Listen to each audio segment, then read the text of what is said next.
Chapter 3, Scene 1. It was a little like a jigsaw puzzle, putting a person back together. Amy sat back, breathing into the claustrophobic cotton of her mask, and smelled the decay rising from the table in front of her. She remembered her first real facial reconstruction. It had been in Manchester.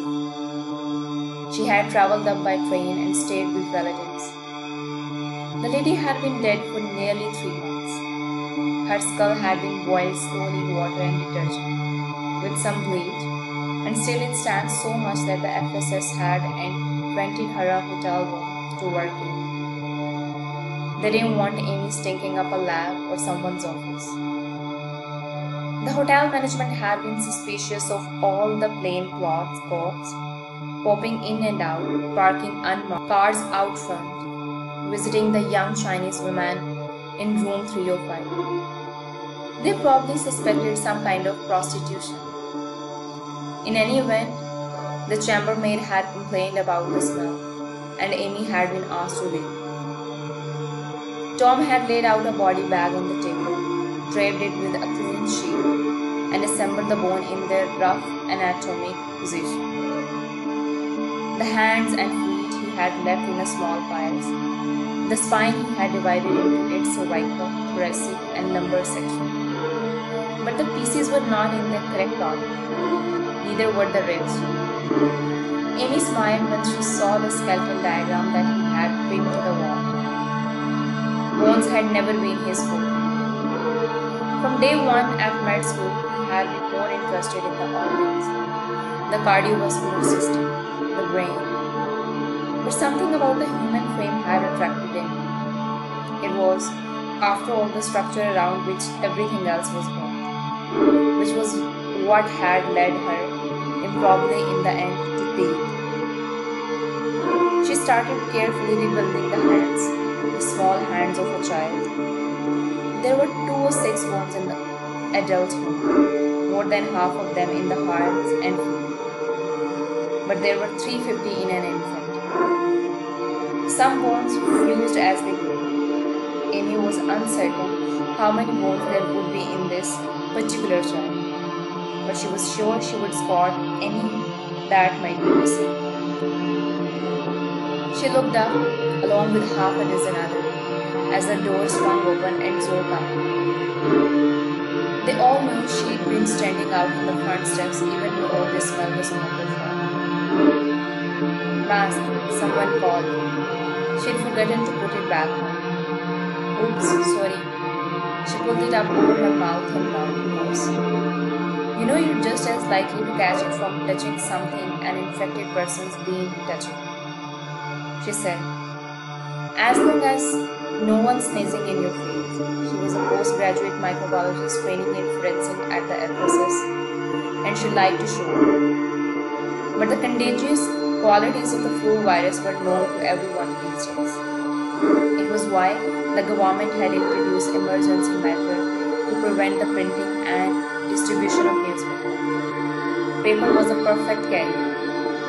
Newsprint handled by an infected person would pass the disease on to the other reader. Once the virus was on your hand, it could pass into your system via food or even by rubbing your eyes. News was only disseminated now by radio, television, and the internet. Zoe wandered over to Amy's table to look at the skeleton. Just a kid, huh? Yes. Amy was annoyed by the interruption, but held her peace.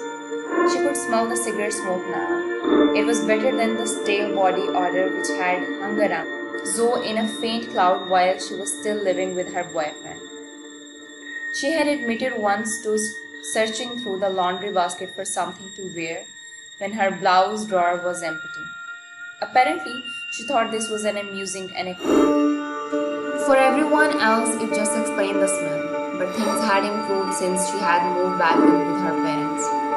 Her mother, it seemed, was doing her laundry now.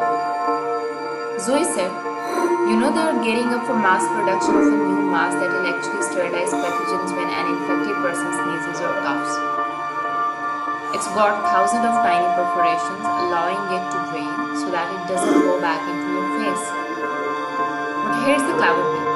The perforations are medicated with an antiseptic that will sterilize any emission passing through. Clever, huh? Very.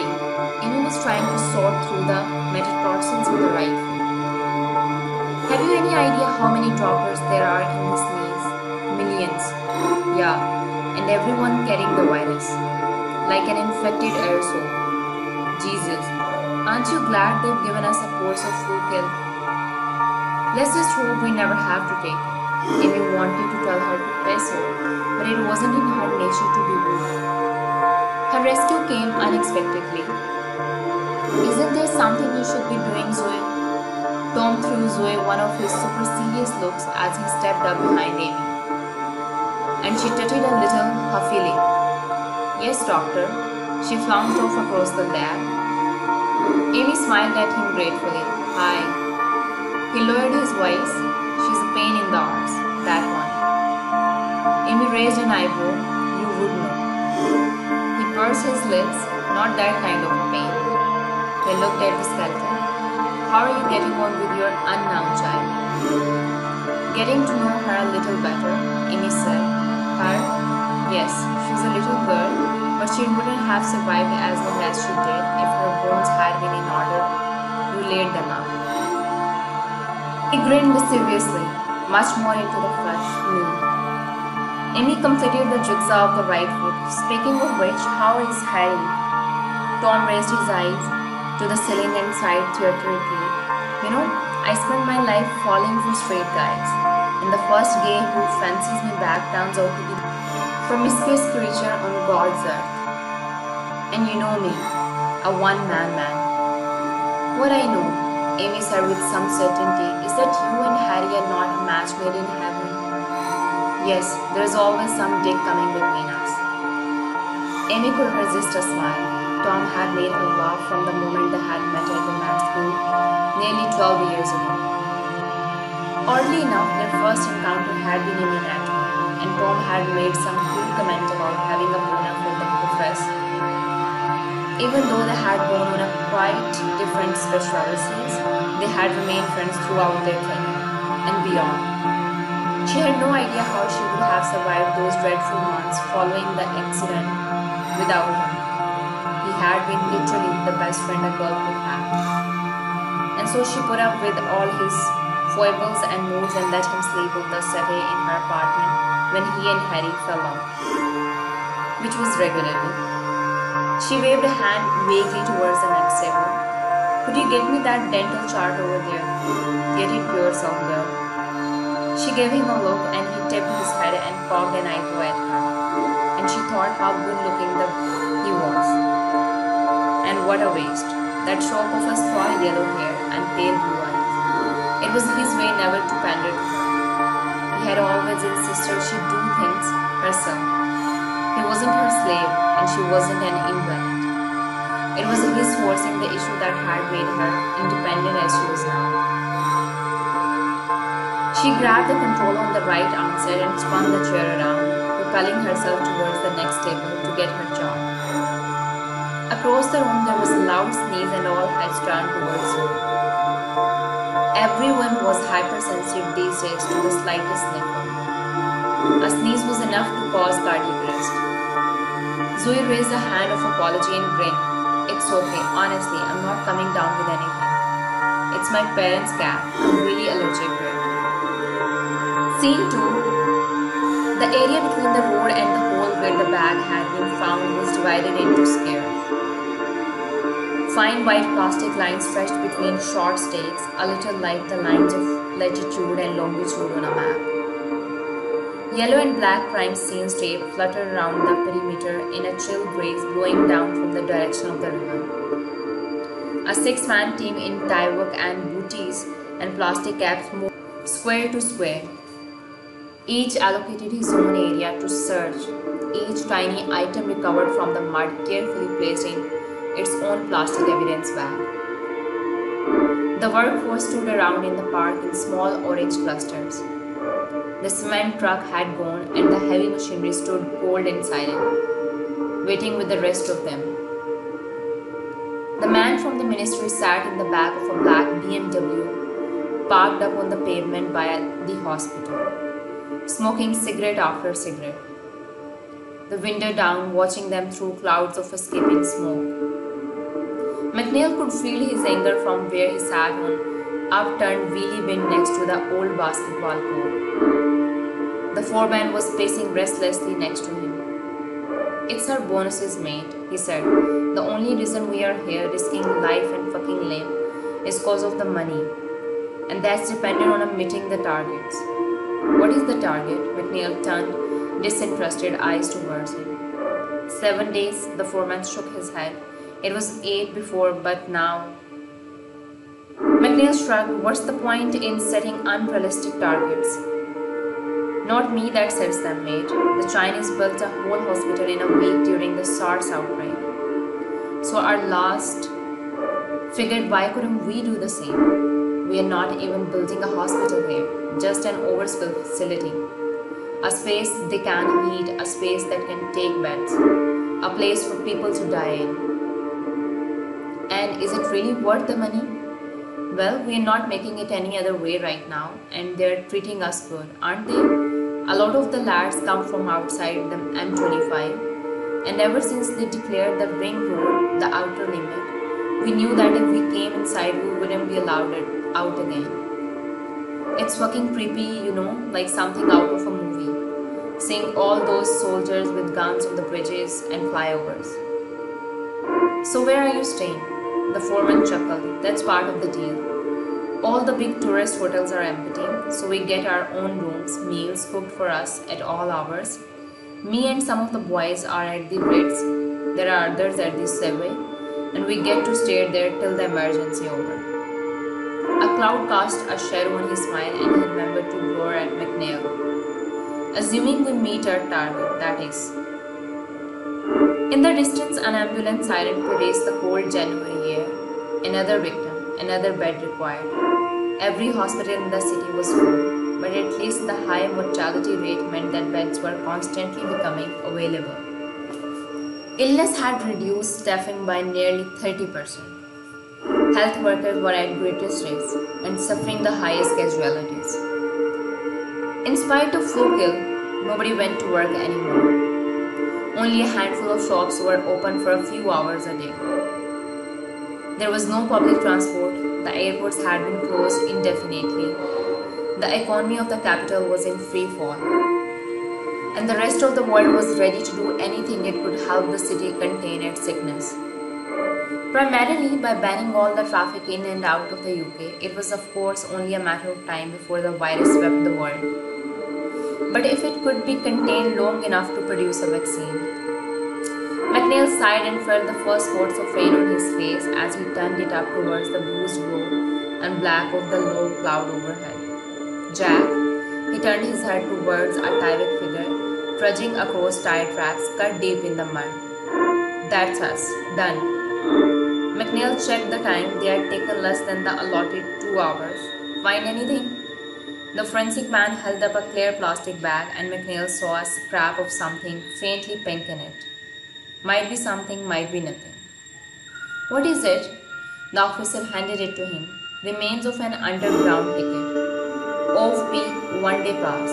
Can't read the date on it, but we might just be able to retrieve something from the magnetic strip." McNeil took the bag and held it up to the light. The printing on the ticket was blurred and smudged by the rain, and all but obliterated by mud. One corner of it was torn away. It was nearly 8 weeks since they'd closed the underground. If this was all they had to go on, they weren't going to get very far. He handed it back to the forensic man and jumped down from his wheelie bin. He turned to the foreman. "Go build your hospital." Scene 3. Amy ran her hand back over the smooth surface of the skull and felt a peculiar empathy for this little girl. There was no sign of damage, except for the trauma inflicted by nature on the maxilla. There was no way to determine cause of death, unless the tissue recovered by torn or poison of some kind. Amy suspected that was unlikely. Why would you poison a child? A tiny, frail, bone creature like this. she would have been utterly vulnerable to the strength of an adult, defenseless against it. That someone had killed her was beyond doubt. Why else would they have gone to the trouble of stripping all the flesh from her bones and removing the evidence? And yet, to have gone to all that bother and then simply dump the bones on a building site was strangely careless. But that was for others to worry. All of Amy's focus and expertise would go into trying to identify her, to bring her back to life in a way that might lead them to her killing. She looked at the empty eye socket and knew that once they had hit her dark, liquid brown eyes. She knew that once this scalp had grown thick blue-black hair.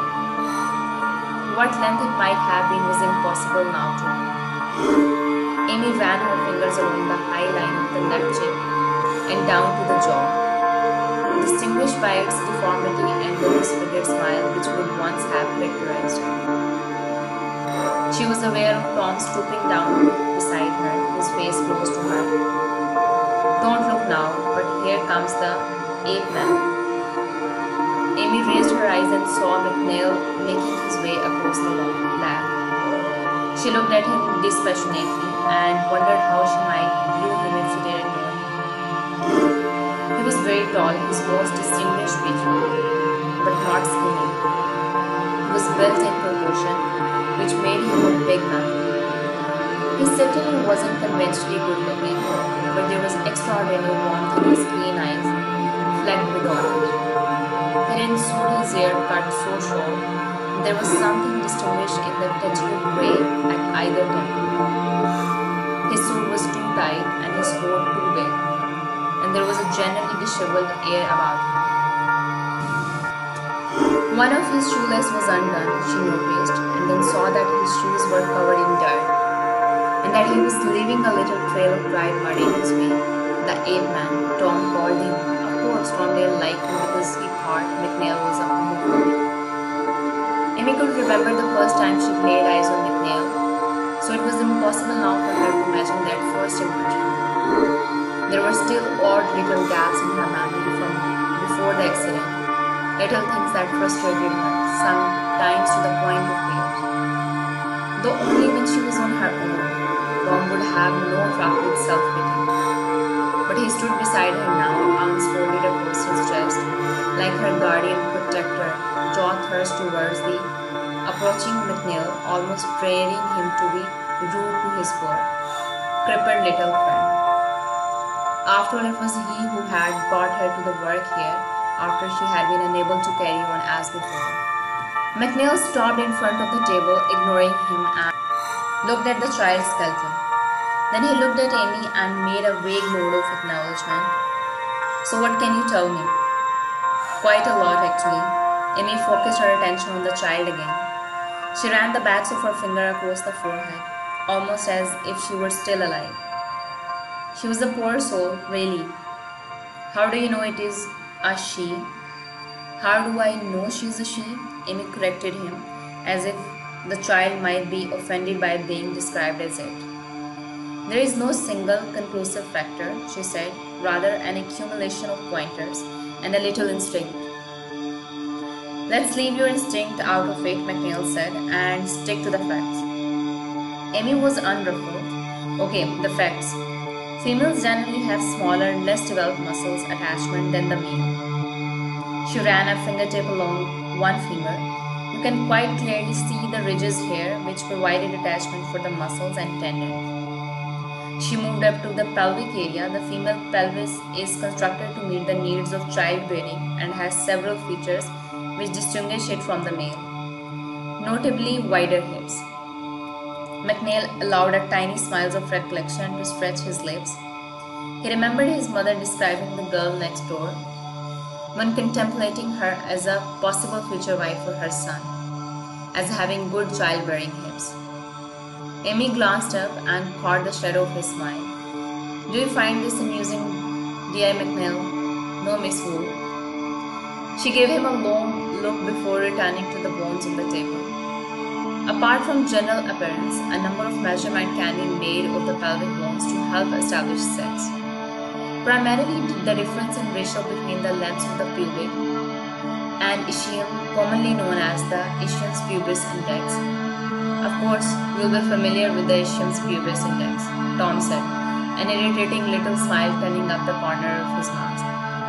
Of course, McNeil said, and to Amy, and you took those measurements? I did. And, in themselves not conclusive, she's just a child. After all, and at her age, sexual characteristics have not yet fully developed. But the index does tend to suggest female rather than male. She picked up the child's head and cupped it gently in her arm. The skull is often a better indicator. For a start, it's smaller than you would expect a male. The mastoid processes and orbital ridges are less prominent in the female, and the eye socket and forehead are more rounded. She traced those curvatures to illustrate her point. Then she looked McNeil square in the eyes. I'm around 95% certain this is a female. And the other 5% instinct, but then you told me to leave that out of the equation. McNeil smiled, so I did. What else can you tell me? I can tell you that this child probably came from one of the poorer developing countries and that she had two very distinctive visual characteristics. McNeil was taken aback. How the hell can you tell all that from a bunch of bones? Because she's good at what she does, Mr. McNeil, Tom said, taking obvious pride in her expertise. Amy was one of the best forensic odontologists in London before. He'd started down the road before he could stop himself, and his hesitation only drew attention to himself. Before the accident, he added quickly, "You don't ever lose those skills." Amy blushed and kept her focus on the skull. It's mongoloid, you see. I know that's not very PC, but none of these terms are. Skulls are either negroid, caucasoid, or mongoloid. Tom said, I've always thought that caucasoid sounded like a sanitation robot from Star Wars. McNeil didn't smile, and mongoloid is what, Asian? Yes, that's right, Amy said. Eskimo, Japanese, Chinese, all mongoloid. It's how I describe myself. McNeil looked at her slanted almond eyes and high cheekbones, her fine jaw and shallow brow, and thought that he would be more likely to describe her as beautiful. Her long shiny black hair was drawn loosely back and tied at the nape of her neck, and her fringe came down almost to her eyelash. She glanced up to find him staring at her, and her eyes flickered quickly back to the child. But it's really the teeth that tell us more about her.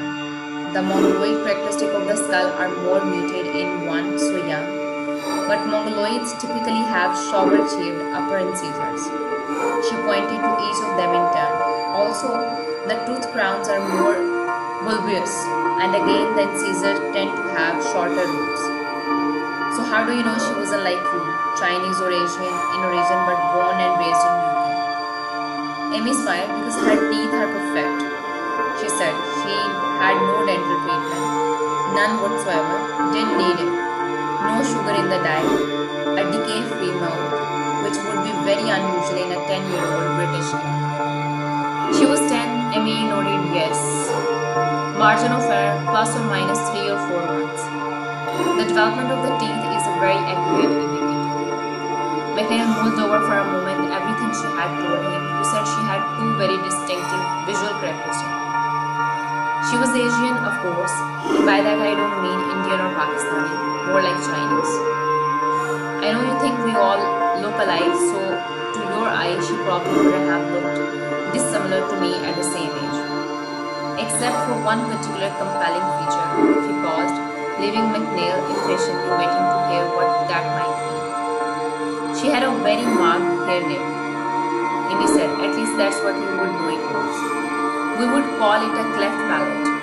She turned the skull towards him and tilted it back so that he could see it better. A serious defect in the maxilla, the bone which holds the upper teeth.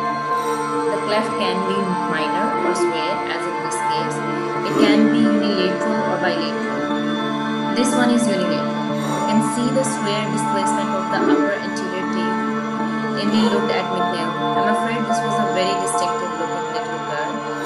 She would have turned heads, and she probably got a really hard time from the other kids at school.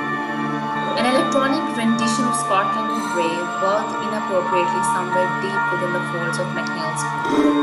He fumbled to pull his mobile phone from his pocket and exposed the lab to the full, unmuffled performance of his ringtone. When he had switched it back on earlier, he had seen that there were 2 missed calls, both from Martha. She had left messages, but he had not picked them up. The display told him it was her again. He cut off the call without answering it and thrust the phone back in his pocket. An important call then, Tom said. McNeil shrugged off his embarrassment. My wife. Ah, said Tom. She who must be obeyed. He paused, or no. McNeil said to Amy, you will write me up a report before you go. Of course. He nodded, thanks, and he pushed his hand in his pocket and hurried from the room. Tom watched him leave with clear contempt. You were pure genius, he said to Amy, and all he could say was, thanks. I was just doing my job, Tom. When he does his job, there's probably not many people who even can say that. Tom humped. He's a certain God knows what any woman sees in him. You mean his wife? She's probably got a white stick. There's a pretty. Tom looked at her surprised. Well, aren't you just a fund of interesting information? How the hell do you know that? Amy blushed and shrugged and turned back to the bones to hide her discomfort. I don't know, it's just something I heard, that's all. Chapter 4. Pinky often dreamt of his mother. He knew she was his mother because in his dreams that's what he called her. But she didn't really look anything like the woman he remembered from his childhood, which was always disappointing when he woke up. Pinky usually found reality disappointing. He liked to think that his waking hours were really dreams, and that his dreams were real. That way he could do anything he liked, and when he fell asleep, well, none of it had happened. It was a neat way of dealing with the strange thing that pleased him. Things that others might not understand. Right now he was back in his grandparents' house. This was real. He remembered it so clearly. All those nights spent sleeping on the sofa in the front room. Icy cold in the winter, hot and stuffy in the summer. And the bookcase that stood against the far wall at the end of the sofa where his pillow went. He had lost count of the mornings he had woken before anyone else, and lay looking at those books lined up along the shelf at his eye level. Books with weird and wonderful titles. Eyeless in Gaza, Cloud Howl, For Whom the Bell Tolls, written by people with the oddest name. Aldous Huxley, Lewis Gracis Gibbon, Aunt Hemingway, who in God's name was called Aldous. It had taken him a long time, 2 years maybe, before he had ventured to slide one of the books from the shelf and gingerly open its yellowed page. His grandfather had taught English at the local grammar school, and so there were all kinds of books on that shelf. This one was called Brighton Rock by someone called Graham Greene. He had only meant to read the first sentence, which stretched to a paragraph and then a page, and then another. In a year, he had read every book on the shelf, but that first one had always stayed with him. A strange darkness about it, set in an era before his time, beyond his ken, and a hero, or rather entire hero, with whom he had found instant empathy. The teenage gangster Pinky, ruthless, heartless, manipulative, quite compelling, flawed of course, but then weren't we all? He immediately adopted the nickname for himself, Pinky, and insisted that's what the other kids at school called him. It never struck him how risible it might seem to them, or how ridiculous it sounded, because for him the name was synonymous with the character, and that's who he wanted to be. It caused a great deal of hilarity at first, but that soon stopped. No one laughed at Pinky a second time. Now his mother was stooping over his bed. He could smell her perfume, feel the warmth of her cheek next to his, then the softness of her lips and her sweet breath, whispering good night, little man, sleep tight, little man. And then the phone rang, and to his annoyance, she said, "I'll have to get that," and she was gone. Who the hell was phoning at this hour anyway? Why couldn't she just let it ring? And yet it did, on and on until it, with a whispered curse under his breath. Pinky rolled over and snatched the phone from the bedside table. The ring was gone. He was back in the waking world. "What the fuck do you want?" "Good morning, Pinky. I hope I didn't wake you." Pinky took a deep breath to calm himself. This was business. He recognized the voice immediately, the smooth, strangely monotonous tones of Mr. Smith. They were all done. "No," he said. "Sorry, I was busy with something." "Pinky, I have a problem." Pinky could not imagine what possible problem there could be. "What problem?" "That young man you found for me, he didn't follow through." "What do you mean?" "I mean, he didn't dispose of the bones. He dumped them on a building site, and now the police have them." Shit! Pinky felt anger tighten the muscles of his neck and shoulder. "That little bastard! You want me to off him?" "I want you to keep a watching brief, Pinky. Make sure the bones don't lead them anywhere. You know what I mean? Take whatever action you need to tidy things up." Mr. Smith sounded very calm, but Pinky knew that he wasn't. He'd witnessed his temper, knew he was capable of things Pinky could never have contemplated. In truth, Pinky was a little scared of Mr. Smith. "How am I going to get around?" "You can take my car. It has clearance to board just about anywhere." There was a pause at the end of the line. "I think I have found a way to monitor whatever progress the police might be making. That way we'll know exactly what it is you might have to do. Why don't we just take out the corpse?" No, Mr. Smith said quickly.